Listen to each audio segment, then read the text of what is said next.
We live in a fantasy world now. Reality has been destroyed. This is the time that you really need to pay attention. The probabilities are overwhelming on gold's side. That is the best environment to see gold increase its value. Welcome to Palisade's Gold Radio. I'm your host, Tom Bodrovics. Joining me today is Brett Heath, President and CEO of Metallo Royalty and Streaming. Thanks for joining me today, Brett. Thanks for having me, Tom. So before we started recording here, you were saying that this is a very, very interesting time in the resource space, and you've made some parallels to, I think you said Q3 of 2015. So why do you feel this way about the resource space right now? There's been a few in the resource space. You get these high highs and these low lows. What we've witnessed over the last 2 years is very little capital inflows into the gold sector, and particularly the gold equities. And similar to one of the previous bear markets from 2012, 13 through 15, it was similar in nature, where there was a lot of lack of capital coming into the sector and on the investment side. And what we've seen is that we've seen valuations of some really great businesses within the sector come down to levels that normally or historically you see once, maybe twice a decade. And so right now, and I think it's not necessarily today, but I think sometime between today and call it the end of the year, as we get in tax loss selling. Now, I don't think tax loss selling is going to be very significant this year because very few asset classes are actually up to take profits against. But I think sometime between now and the end of the year represents an incredible opportunity to build positions in your favorite names in the gold equity space. We're headed into a very seasonally strong period historically. So December, January, February historically are very strong years, or very strong months during the year for the gold price.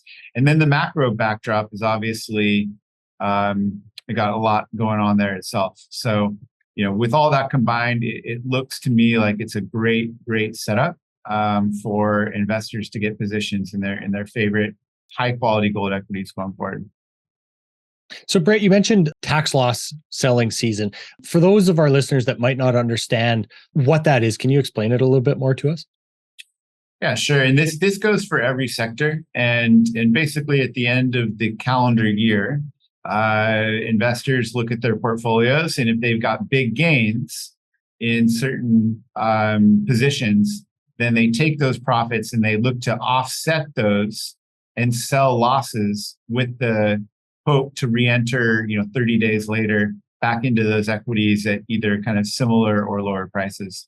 And so that way they can get back into those equities. They mark the losses against the profits, and so their tax bill is lower. So typically you go through that every single year. Normally the timeline for that is, call it early November through about mid-December is typically the window.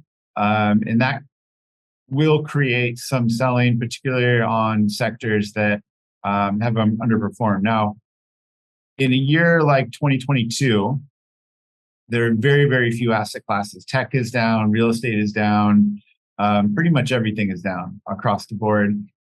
So I do believe there may be some tax loss selling. I don't think it'll be as severe as we've seen it in the past. Mm-hmm. Yeah, it's an interesting idea to think about what causes, let's say, tax loss selling, and to think about that it might not occur as dramatically this year. But we're talking about investing in some ways an obscure space. So what do you think needs to happen to attract attention and capital back into this space, especially for the smaller to mid-tier market cap gold companies?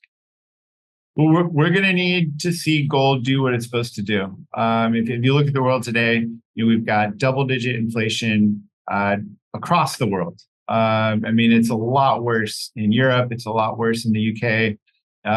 It's a lot worse in many other countries aside from the United States. And during these periods of time, you want gold to maintain that purchasing power. And what we've seen over the last couple of years is that it just hasn't. It hasn't really kept up with the rate of inflation. It hasn't maintained the purchasing power. Now, I believe that over the long term it will. And so when you get these periods of kind of underperformance from the gold sector, gold typically will look out, maybe there are certain events that will cause severe asset deflation, which we've kind of seen one shape or another, one form or another. And so when you get these periods, I think that gold will revert to its mean. I mean, we've seen very significant cost inflation in a lot of the mining businesses. So we really need to see gold do what it's supposed to do. I think, coming off kind of a 2-year consolidation here, I think it's setting up for it to do just that, kind of coming into 2023, 2024. At the same time, because it hasn't really done it, a lot of investors lost faith in gold and gold equities, which has provided just an exceptional opportunity. Again, one that I've seen, a couple of times a decade, typically at these types of valuations across the board.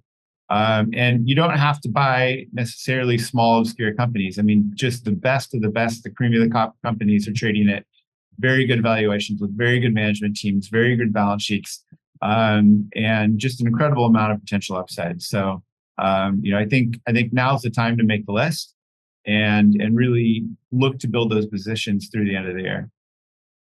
So, Brett, what do you think the gold price is really dependent upon here? Do we need to see the Fed pivot? Do we need more geopolitical instability, like, for example, maybe China moving into Taiwan? Or how do you see gold starting its next leg higher? Well, unfortunately, geopolitical events you would think would move the gold price. It just hasn't. I mean, we've seen war. We've seen, we're on the brink of World War III. We've seen, obviously, tensions with Taiwan and Ukraine and so forth. And everything we've seen so far on the geopolitical side has not moved gold. My speculation, my opinion, is that I think what will move gold is most likely going to be related to some type of banking, some type of sovereign debt crisis. We need to really see confidence be lost within some of these currencies. And again, this is happening across the world. This isn't just for the U.S. And looks to me that likely we may see some type of event similar to that, or in some shape or form in Europe, and that may drive the dollar higher in the short term.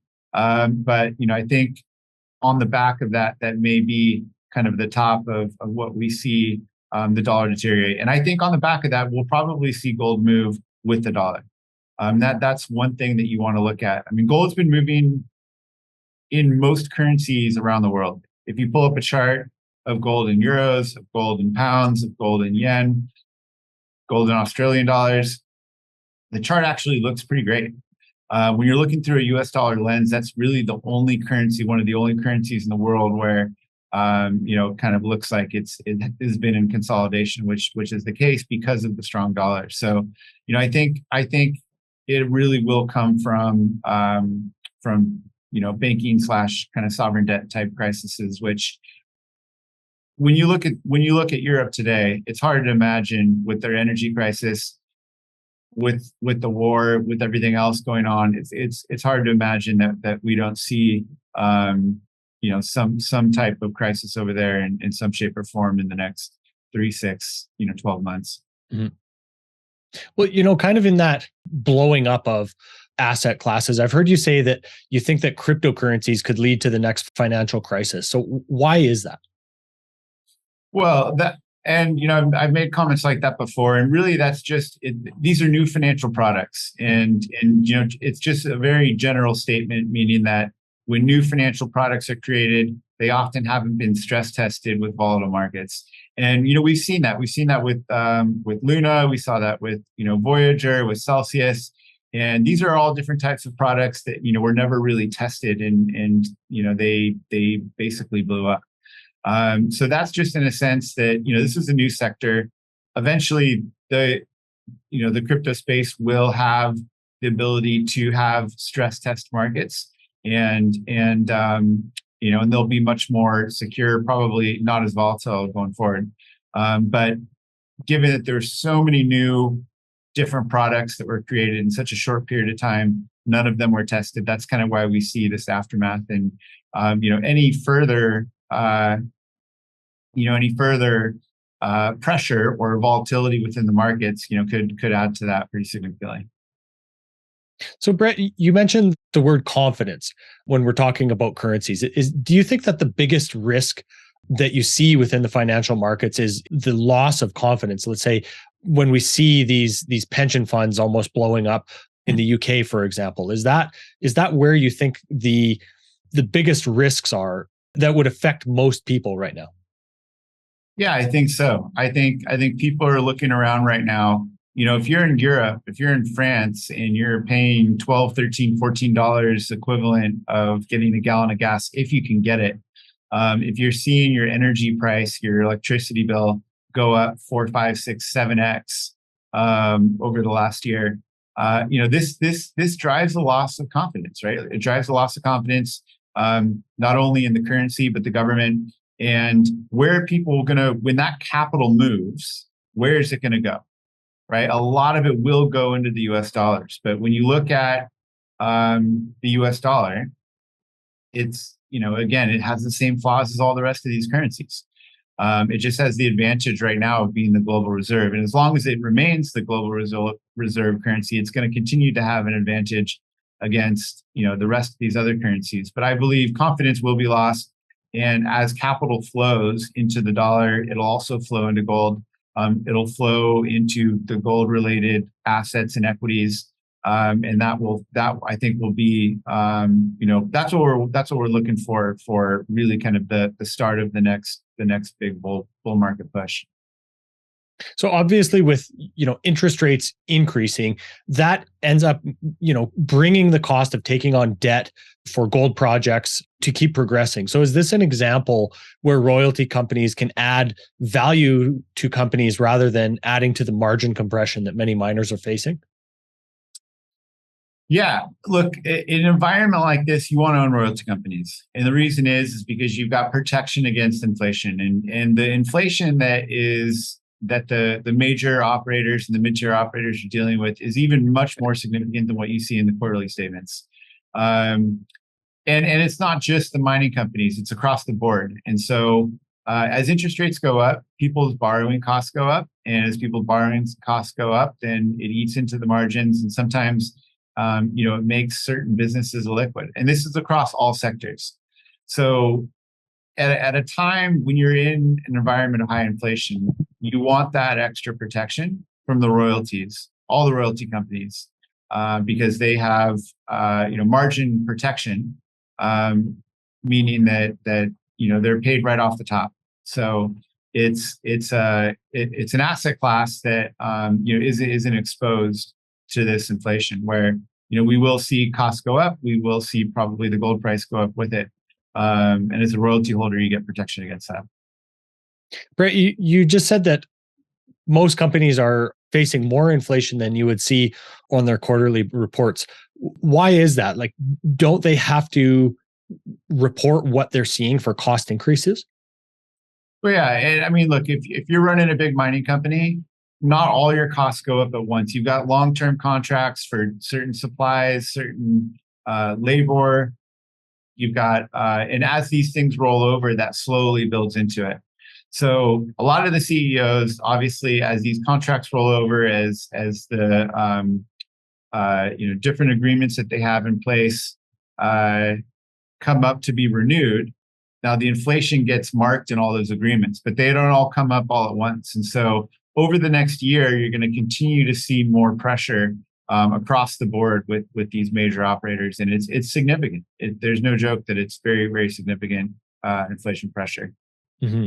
Yeah, it's an interesting point about kind of renegotiating and having to respond to those costs when they roll over.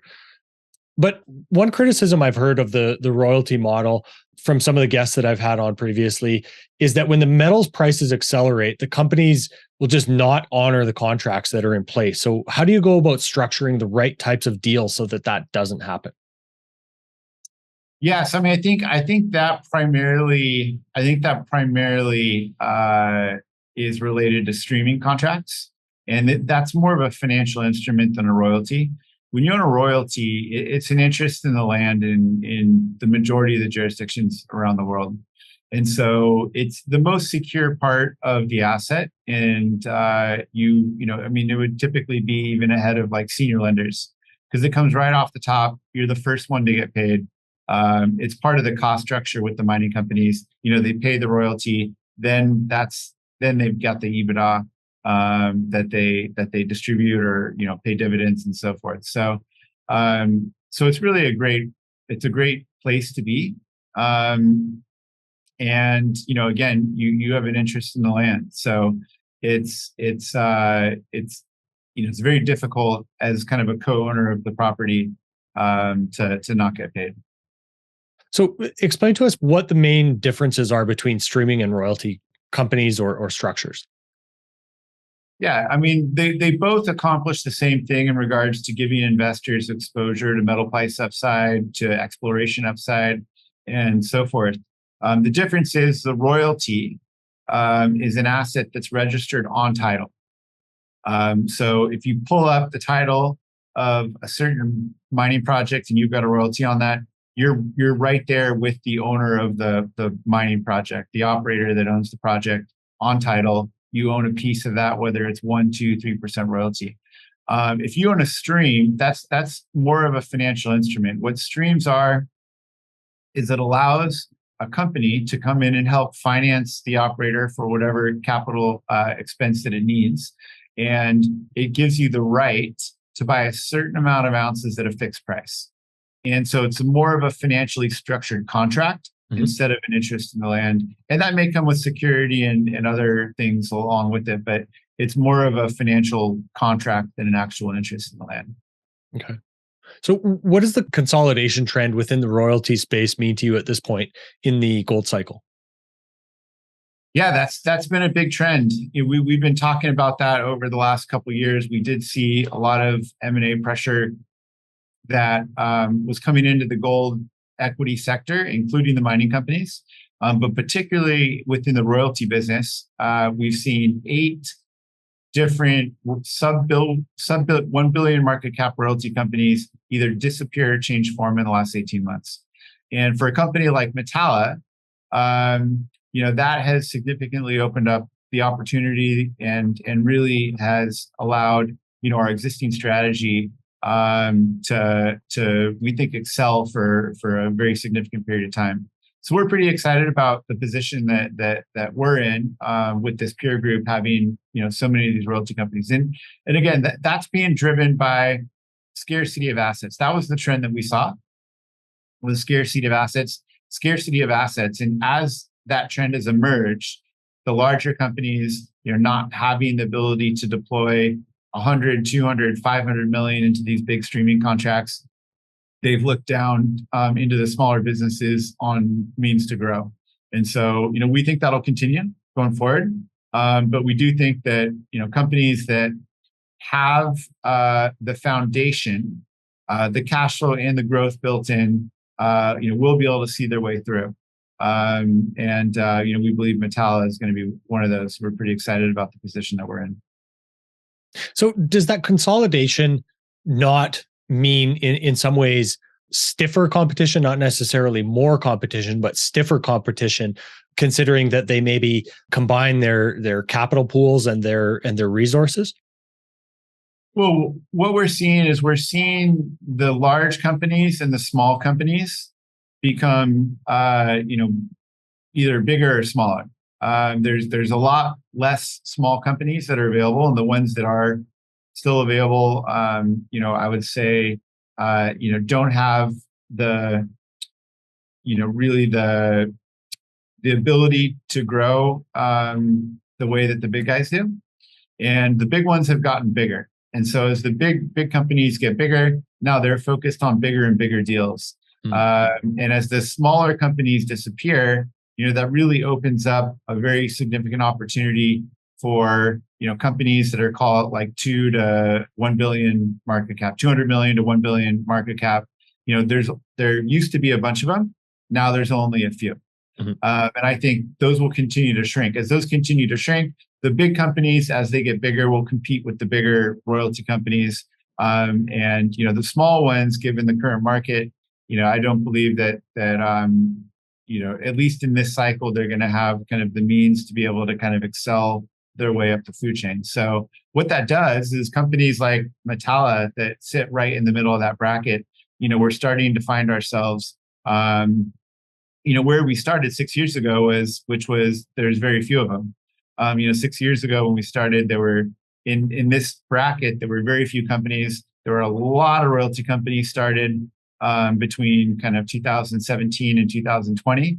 And now we're seeing the exact opposite. They're just disappearing left and right. So you get these different cycles, and they kind of, they come back and forth depending on market conditions. And for us, we've just been keeping our heads down, figuring out the best way to position our shareholders to really see the way through and maximize the benefit on the other side of this. Mm-hmm. So when we're thinking about, let's say, the parallels, as we were talking about earlier, to the 2015 cycle lows, let's say, does the M&A activity within the miner and explorer space also remind you of that?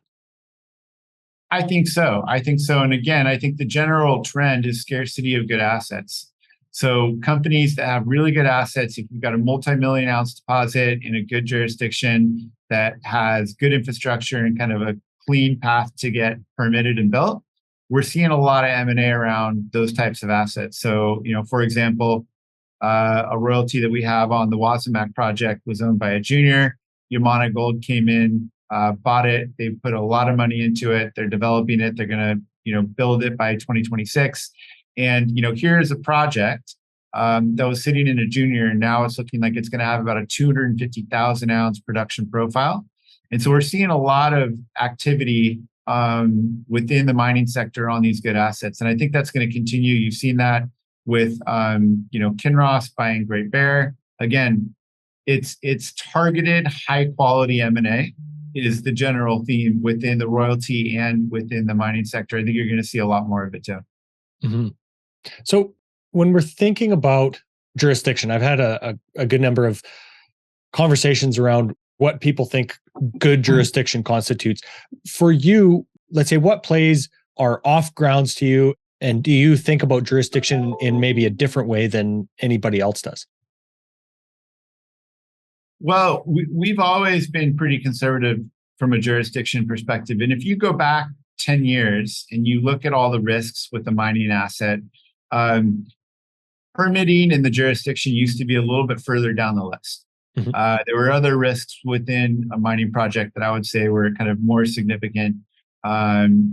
Today, I think that's flipped. I think the jurisdictional and the permitting risk for building a new mine today is at the very, very top. And so you want to have assets that are not only being advanced by the majors and the mid-tiers that have the balance sheets and the infrastructure and everything to move those projects forward, but you want to make sure they're in good jurisdictions, because you can't pick up a mine and take it with you across the border. It is where it is, and you're going to be there setting up business for as long as you're operating that mine. And so where we focused our business is in not only the safer jurisdictions, so you're looking at kind of North and most of South America, Australia, but within those jurisdictions, the mining-friendly states and provinces across the proven geological trends. And those are really the key places that you want to give investors exposure. You're talking Nevada, you're talking Timmins, Ontario, different areas of Quebec, and so forth that have provided some of the largest mines in the world. And so if you look at our portfolio, if you look at a lot of the majors portfolios, they all have big operations in these areas. And so I think going forward, specifically over the latter part of this decade, you're going to want to be in those good jurisdictions. I think the tougher ones, a lot of jurisdictions in Africa, obviously Asia, certain parts of South America are going to continue to struggle. Central America, especially, are going to continue to struggle going forward. Mhm. When we think about the risk of, let's say, mine nationalization, do you see that as an issue, let's say more so for a government like Canada that doesn't hold any gold on its balance sheet? No, I don't think so, because all of these governments, they make money off taxes, and so they want, Canada relies on the resources of that business, and so if they were to expropriate an asset, similar to like what Bolivia or Venezuela does, what it does is it takes investment dollars out of the country. So it would have a dramatic reverse effect if any jurisdiction like that.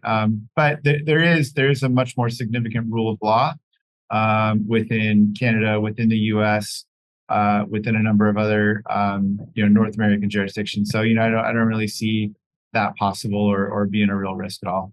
Mm-hmm.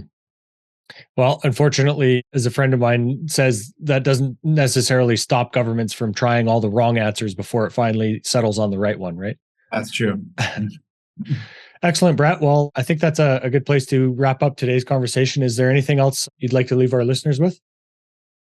Look, if you're a gold equity investor, things are probably not feeling the best right now, but these are the times where you really want to leave emotion out of it, look at the opportunities, understand where the real value is, understand which companies are going to be in the best position on this next cycle, because I think this next cycle will be one for the history books potentially. And right now, between now, I think the end of the year is going to present just an incredible opportunity to get positioned. I think companies obviously like Metal Royalty, but there's lots of other ones out there. Again, focusing on the highest quality assets, management teams, balance sheets, and so forth. I think they're all on sale. They're great opportunities to build those positions and be ready to go for this next cycle, because I believe it's coming. Excellent, Brett. Thanks so much for your time today. Yes, thank you. This podcast is for general informational purposes only. Nothing on this podcast should be taken as investment advice. Guests on this show are not compensated for their appearance. Listeners are urged to educate themselves and make their own decisions. Do not base any investment decisions on the information contained. To view our full disclaimer, please visit our website.